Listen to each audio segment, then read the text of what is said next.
He talks a good game. He talks a good game.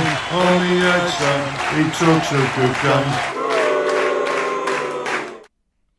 Hello, welcome to On the Edson. I hope you're all well. I hope you're joining and able to see. Let's just make sure the stream is up and running. It is. Let me just check the volumes. Perfect. Hello, welcome to the show. A pre-match show, a pre-FA Cup show. Wembley is calling. Come on, we can do this. West Ham going into the FA Cup this Saturday lunchtime, 12:15 kickoff away at Burton Albion. Let's just talk about the fixtures.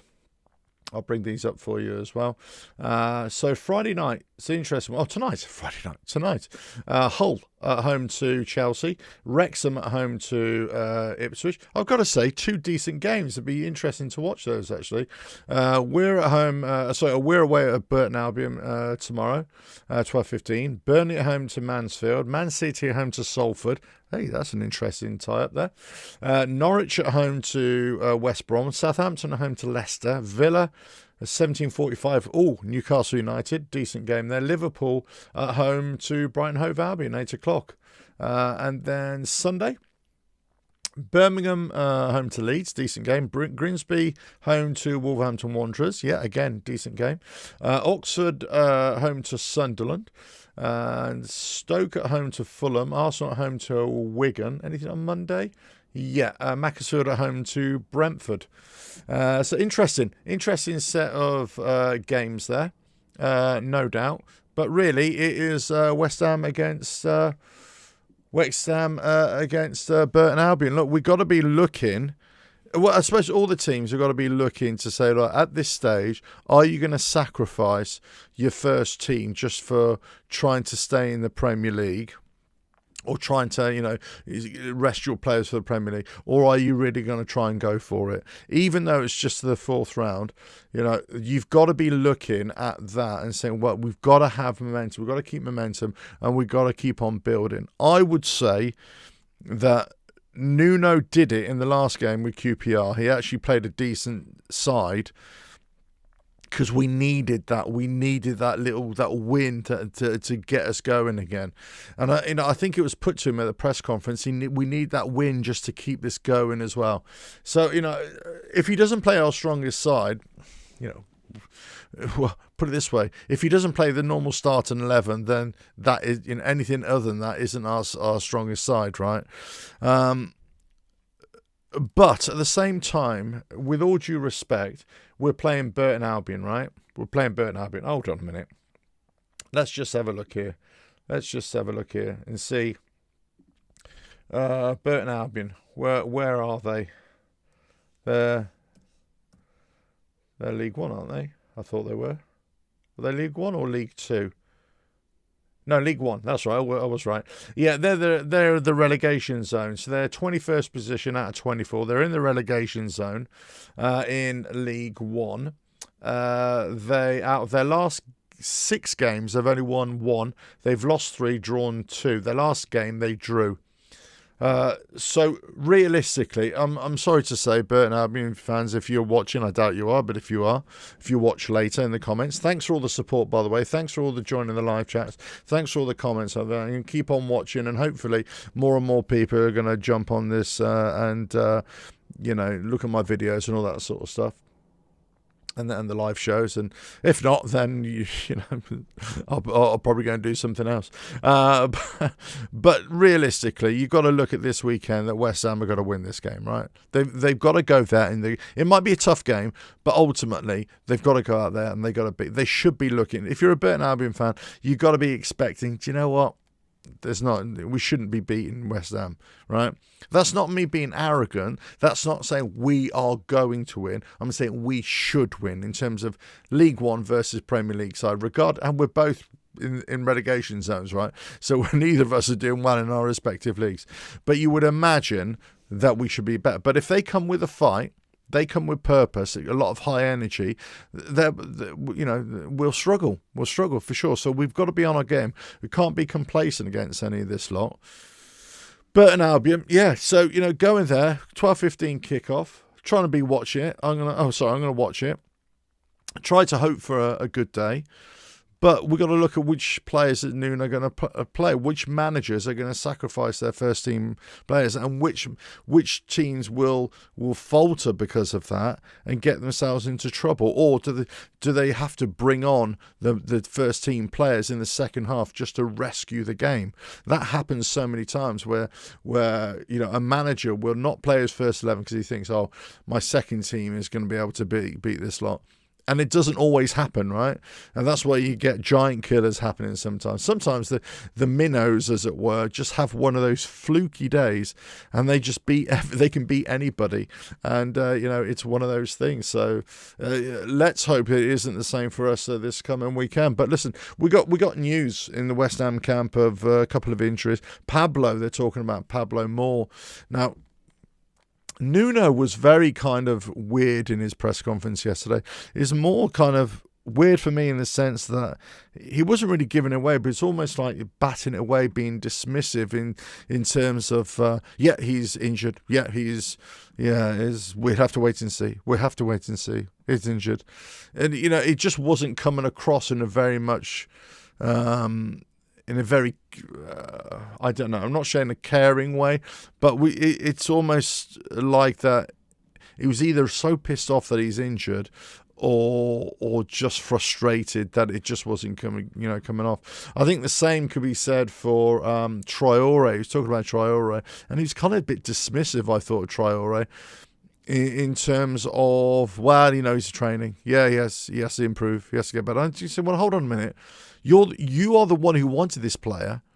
So what, does he have to improve that much? What's the point in buying a player that hasn't featured in first team football for such a long time? So why are we buying him then? Or why are we getting him if he's not up with the races, as it were? Does it take that much work, to get him out? And let's face it, I've never rated him. I've never liked him in terms of Traore as a player. He's big. Is he fast? I'm not sure how fast he is. He's big. He'd probably be less, wouldn't be pushed off the ball very easily. But at the same time, I wouldn't say he's lightning fast. So I think he's too big to be lightning fast. That's one of the things. But his finishing has never been great. His pass accuracy has never been great. All my impressions are, I don't rate, just don't rate him as a player, And he's been on he's come on twice now as a sub, hasn't he? I was just like, what have you done? What have you actually done apart from throw Cucurella to the floor and cause a bit of a riot? Throw a couple of grenades in the mix, and then you're walking off. Everybody else is getting in on it. And I feel a little bit that with Traore. It's just, we got somebody and he's ineffective. Or, okay, maybe I'm a bit too harsh. Maybe nothing's happened yet. Maybe he hasn't been able to prove himself. He might go and score 3 or 4 goals at the weekend, and we go, great, yeah. But again, you're scoring 3 or 4 goals against Burton Albion. Do you know what I mean? So you should be. But Pablo getting injured, well, now we're back to, Tati and Wilson. Well, okay. But again, depth, right, and options. Well, we're limited ourselves. That's, again, we can be the only team that can buy a player and he gets injured straight away. Fulkrug wasn't one of those players, right? And they're not even world-class players. I mean, you have to laugh. You have to laugh, right, don't you? There we go. Afternoon. Obsidian Curse. Hello there. Thanks for joining. Afternoon. I want a cup run, but wouldn't risk the first team for it. Well, I suppose this is my point. So normally I would say, look, West Ham, we definitely need to play our best to keep this momentum going forward, right? But it's against Burton Albion. So you kind of think, could we sacrifice a couple of players and rest them and just see? But I'm just a great believer in going for momentum, keeping it going, and keeps that good feeling, that good vibe around the camp, around the dressing room, I should say, in the squad. I really do believe it. But listen, I can't wait for the game. I'm just so interested to see how Nuno matches up, which players are going to start, what's on the bench, Is he going to feature some of the under-21s on the bench? It'd be a great opportunity for them if you're going to rest those players and just have full faith in your, let's say, second, reserve players, as it were, your second tier players, and then the kids. Then hey, listen, go for it. It'd be very interesting. But you got to be, and again, I want a cup run. I love the FA Cup so much. I want the cup run. I want us to go far here. I want us to get a Wembley. I want us to, have that experience to go into Wembley with us. Something that I haven't experienced since I was a boy. I want to have that and show. Because I wasn't able to get to the to the other ones in later years. So I was hoping that, is there a possibility that this year we could have a situation where we do terrible in the league, but we actually get to a cup final? Wigan did it a few years ago, right? Could we be that team? Now, I'm not saying that we have the FA Cup and we still get relegated. I don't want that. That's what happened to Wigan. But at the same time, that great feeling that the cup brings, and I've always had this great feeling, that if you invest in the FA Cup, if you invest in the cup competitions, that translates into better form in the league. So we're playing better in the league. Let's go for it. Let's just go for it. If we don't come away with a 3-0 win, 3 or 4-0 win against Burton Albion, I think we've let ourselves down. Or, tactically, I think he's made the wrong move. But in terms of a motivational response and a motivational result and a motivational performance, that can bring the rest of the squad, right? Whichever players are involved. But if we just scrape it 1-0, I'm not sure if that does a lot of good in terms of the spirit in the camp, the motivation for the players, that good feeling. But I could be wrong. But listen, the FA Cup is this weekend. Can't wait for it. Loving this. Some good fixtures out there. Some couple of decent games tonight. Yeah, really looking forward to it. So obviously some team news in terms of this. Igor Tudor is going to be Spurs manager to the end of the season. They got Pereira is going to be Forest manager, so looks really likely there as well. Yeah. So it'd be interesting to see how those two teams bounce back, if they do bounce back. Hopefully there's no bounce back at all for us. We want them to lose, right? We want them definitely to lose. That's the way it is. Obsidian, regarding Pablo, his influence has mostly been work rate and commitment. I would agree that. We might not need a striker to replace him. Maybe someone like Kante could do a similar job. I'm just wondering in terms of swapping like for like, take off Tati, put on Pablo, take off Wilson, put on Pablo, just to ease up, to freshen things up a little bit. Remember those first two games when Tati and Pablo were playing together up there as a two, whilst they weren't doing a lot of they weren't having a lot of success, I thought they were successful in occupying that space and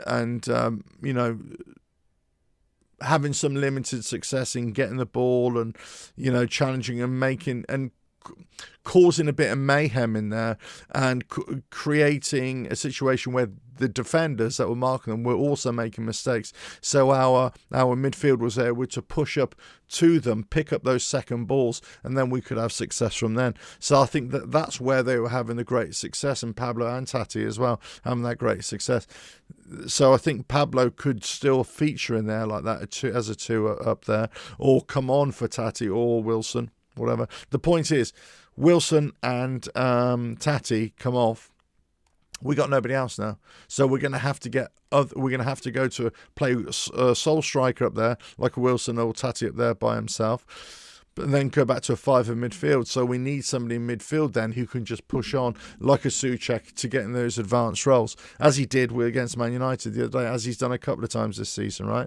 So we know he can do it. We know that, but again, this is us buying a player that we question the quality in terms of Premier League striker quality. Now he's injured as well. You know, it's typical, isn't it? Anyway, listen, I'm going to leave it there. I wanted to make this short, but it's FA Cup weekend. Can't wait. Fourth round. Yeah, a couple of injuries here, a couple of doubts. Let's see what the team is. Let's see what the motivation is. Let's see if we can come away with a win, a good performance, and that carries us into the league next week against Bournemouth. So all I can say is up the hammers, and I'll catch you again another video live show very, very soon. Thanks for watching. Thanks for the support. And, well, keep on doing so. Keep on going. Catch you again. Bye now.